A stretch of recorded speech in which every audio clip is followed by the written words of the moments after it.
In this riff, I want to talk to you about a concept that has tremendous benefits, incredible benefits. I'm going to say outstanding benefits. So what is this concept and what are the benefits? Nikola Tesla referred to it like this. He said that his brain, your brain, our brain is a receiver. And that in the universe, there is this core, a source, where all knowledge, all data, which already exists through all time and space,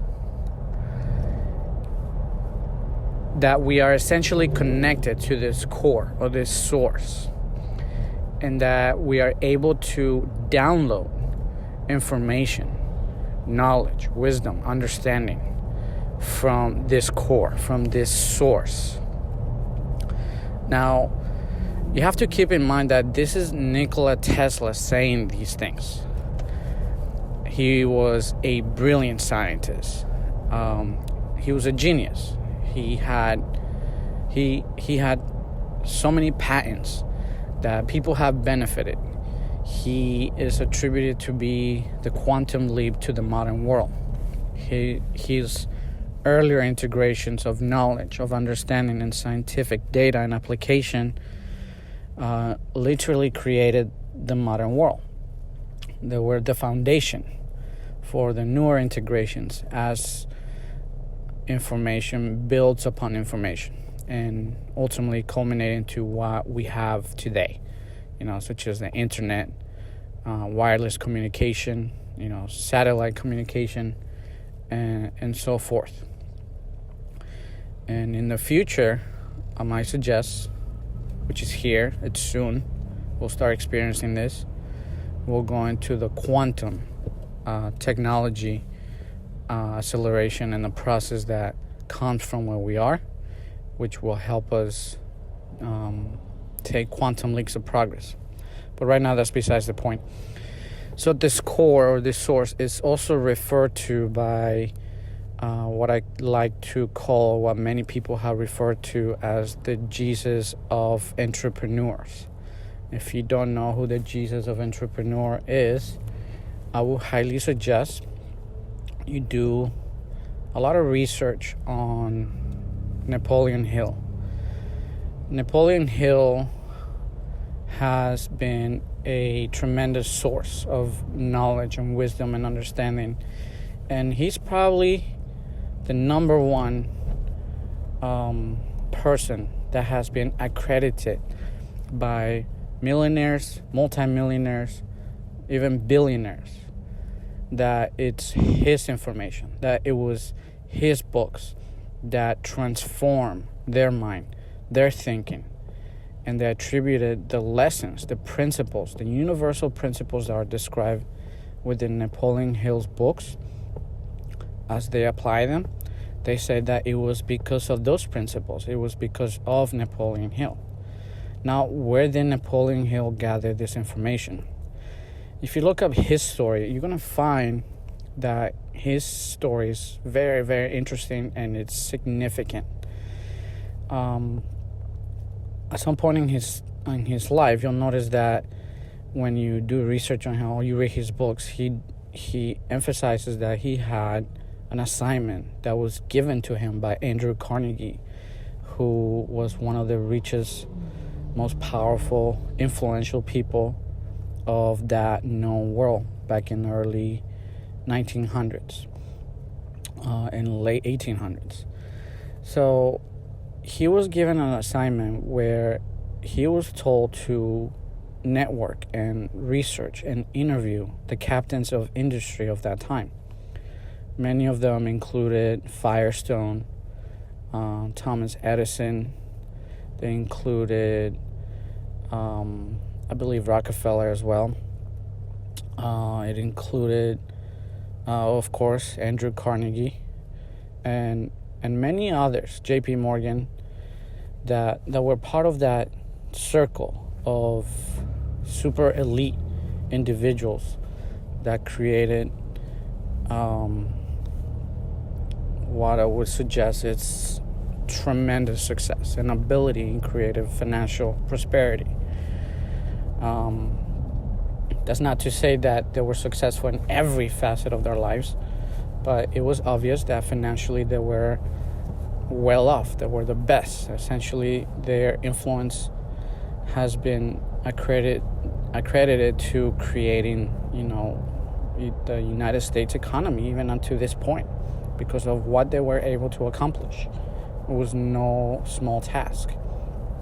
They had great knowledge of life. They knew how to play the game of life, especially the financial game, where a person can use their thoughts, their mind, their actions to bring about valuable market products and services in a way that brings benefits to millions. And they profited tremendously because of that. So Napoleon Hill's assignment was to interview these people and learn from them and find common denominators of their knowledge, of their wisdom, their understanding of what it takes to be successful.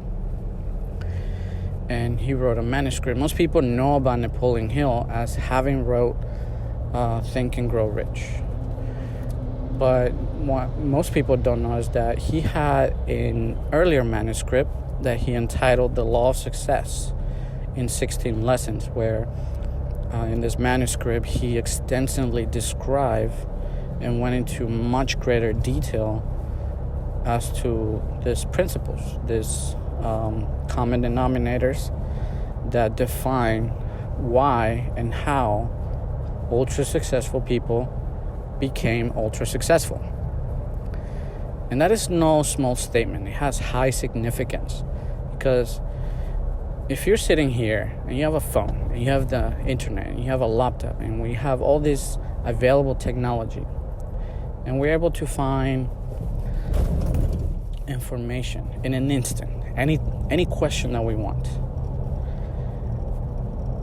And if you have come at this point in your life and you have not asked yourself, what does it take to be successful? And if you have asked yourself, what does it take to be a successful person? How can I achieve more, be better? And you haven't used the tools that are available to find and learn from these books and from all these people, then the problem is not life. The problem is not the government. The problem is not your parents or your life situation or whatever it is that you're blaming. It's you. You are at fault, because we have no excuse. We have every possible tool available to gather knowledge, to gather wisdom and understanding that can help us become successful. We can learn in a fraction of what it took these people to learn what they learned through, years of trial and error. You will curve your learning curve by learning what they know and what they integrated towards the end of their life. And if you don't understand that, you have to really think about that and ponder about that and stop thinking that you know it all, that you know how to do it. And if becoming successful, it's as simple as opening a book and reading its pages and rereading it and thinking about it. And if that's too much work, I would suggest you consider really looking into why that's the case for you.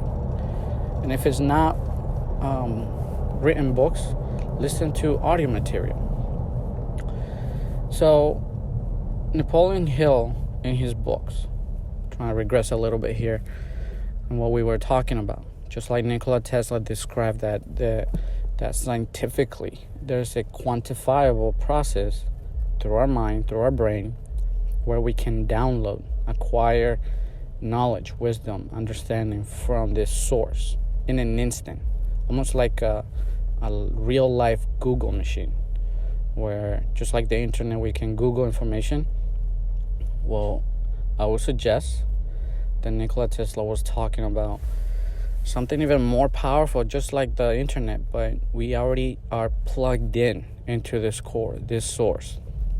And this was affirmed, acknowledged by Napoleon Hill as he was able to learn from the captains of industry in his life, that these people who were ultra successful knew of this core, this source, where they will be able to think and download information and knowledge and wisdom and use that practically in their lives to create mind-blowing success. And notice how there's that connection between the scientific mind of Nikola Tesla and the philosophical mind of that of Napoleon Hill. They were essentially talking about the same thing, just from a different point of view. But there's a third point of view that has essentially talked about the same exact thing for a very, very long time, but its message has been, I would say, obscure or twisted to mean something else, to describe it differently. And I think there's various reasons for that. And that it's coming from the spiritual, esoteric point of view, which is not insignificant. It's highly relevant if we integrate it to the scientific mind and the philosophical mind and how they perceive success and what it takes to be successful. For ages, for years and centuries, for millennium, spiritual books have described as what it has been referred as God and prayer, and how when people have prayed to God, many times they have received in the form of knowledge or understanding messages, which they ended up writing down, whether it's in holy books or manuscripts. This has been documented over and over and over again throughout history. It's undeniable. It happens everywhere. It has happened throughout all the planet. Somehow, in certain ways, people have received messages. Very similar description as to what Nikola Tesla said, that his brain is a receiver and that there's a core, a source where we can receive that information. Napoleon Hill said it. He acknowledged it, that it was one of the keys of success of the most ultra successful people in the world back in his day. And I can guarantee you that is still happening today. Ask Tony Robbins. He swears by Napoleon Hill's teachings. Now, this is highly relevant because we are talking about three different points of views that are essentially describing the same exact process. Jesus has been quoted as saying, for example, he said that if you keep on asking, if you keep on knocking, if you keep on seeking, that you will receive, that you will find, that the doors will be open to you, that everyone asking receives, that everyone seeking will find, that everyone knocking will be open to. So he was essentially saying that if you have faith, right, that whatever things you're asking for will be given to you. He said that many times. He referred to that concept throughout the Greek scriptures, that we have the ability to essentially send out a message. This was referred back in the day, still is, by the spiritual perspective, as a form of prayer. Nikola Tesla referred as a download of information using his brain, essentially sending out thoughts and then receiving the information also in the form of thoughts. Napoleon Hill described the same process. We can use that by thinking about asking for answers and setting out intentions to life, to the universe, to God, to the source, however you want to refer to what has been perceived as life or the creator of life.